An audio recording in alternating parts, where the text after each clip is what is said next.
بتلاحظي إن شوكولاتة الحليب أحياناً طعمها بيتغير رغم إنها محفوظة كويس؟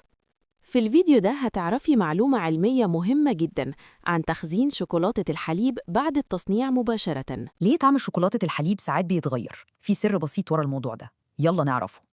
أكيد حصلت مع كتير مننا، نفتح شوكولاتة بالحليب ونلاقي طعمها غريب أو مزنخ.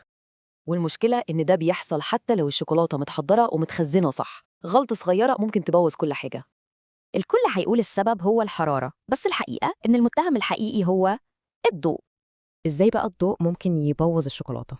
الموضوع علمي وبسيط، والسر كله في مكون واحد. لما الضوء بيلمس شوكولاتة الحليب بيحصل تفاعل كيميائي اسمه أكسدة الحليب. العملية ليها خطوات، الضوء بيأكسد دهون الحليب ومن هنا بيجي الطعم اللي مش حلو ده. والنقطة المهمة إن ده ممكن يحصل حتى لو الشوكولاتة لسه طازة، الموضوع ملوش دعوة بالصلاحية. ودي مش مجرد نظرية، دي حقيقة علمية بتثبت إن دهون الحليب حساسة جدا للضوء.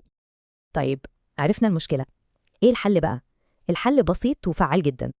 الحل كله في التخزين الصح، مكان بارد وضلمة، والأهم طبعا هو الضلمة. التغيير الصغير ده بيفرق جدا في الطعم والجودة، وبيحافظ على الشوكولاتة زي ما هي. التفاصيل الصغيرة دي هي اللي بتفصل بين الشوكولاتة العادية وتجربة الشوكولاتة الفخرة. ده يخلي الواحد يفكر، يا ترى في كام سر تاني في الأكل مستخبي قدامنا ومش واخدين بالنا.